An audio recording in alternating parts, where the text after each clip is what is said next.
This represents the linear extraction model of modern fashion, a one-way path from raw material harvesting to landfill disposal. The circular economy is the theoretical correction, where output waste perfectly loops back to become input material for the next cycle. Physically closing this loop is a significant engineering challenge.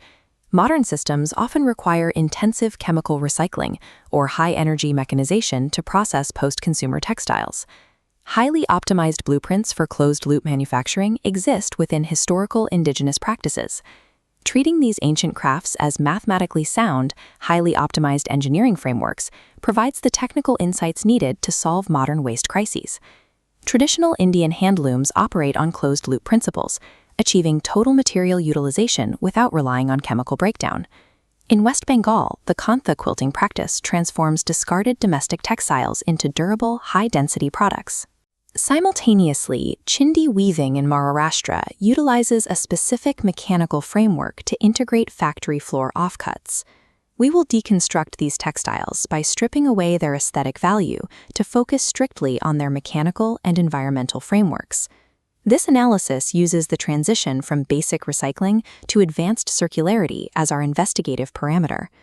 By structurally deconstructing these two methods, we can extract a scalable, low-carbon blueprint applicable to contemporary industrial design. Upcycling textile waste requires a solution for binding materials together without introducing new, virgin components like modern adhesives or fresh thread. This finished Kantha quilt shows an intricate binding mechanism. The dense stitching patterns hold distinct layers of reclaimed fabric together in a single plane. The primary input consists of discarded, homespun white saris that have reached the end of their initial life cycle. Artisans physically stack and layer these fabrics, a mechanical step that rebuilds the tensile strength and thermal mass lost during the material's first use. At the microscopic level, the engineering is self-contained. Artisans physically draw out individual threads from the colored borders of the old saris. This self-sourced thread is fed back through the stacked layers as a running stitch, physically binding the material into a unified, high-durability plane. This closed-loop binding stands in contrast to modern industrial recycling, which often depends on breaking materials down to a chemical level to create new bonds. Kantha serves as a proof of concept for achieving high-durability remanufacture with a net-zero addition of virgin raw materials. A different challenge arises when trying to structurally integrate chaotic, mismatched post-consumer fabric scraps like these. The traditional pit loom provides the mechanical solution. The engineering relies on the precise tension of the vertical white threads, known as the warp. This blueprint isolates the loom's architecture into its two fundamental axes, the vertical warp and the horizontal weft.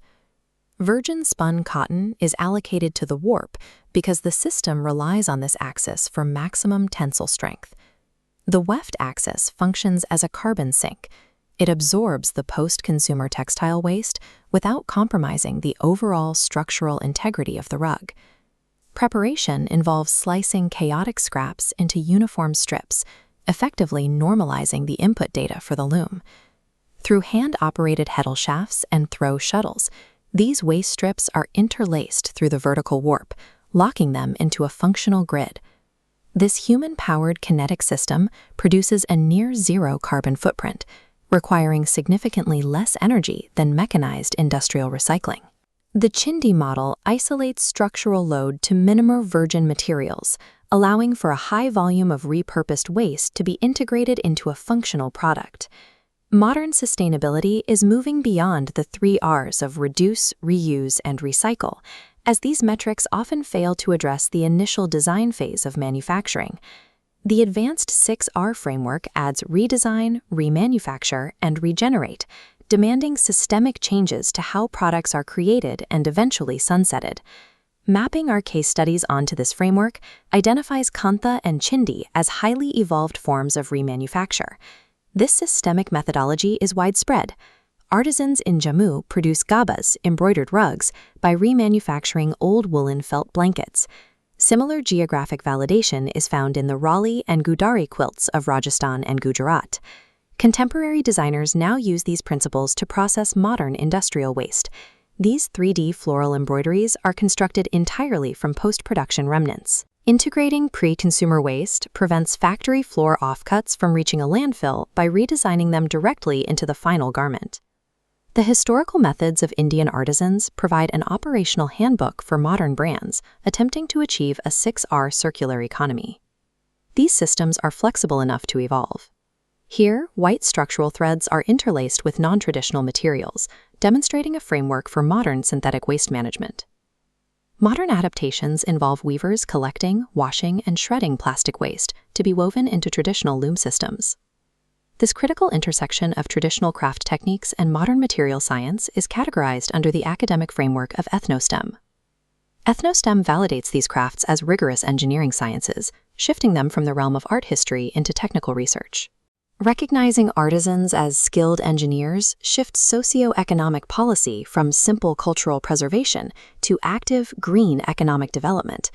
This reprofessionalization bridges the gap between historical heritage and contemporary environmental engineering.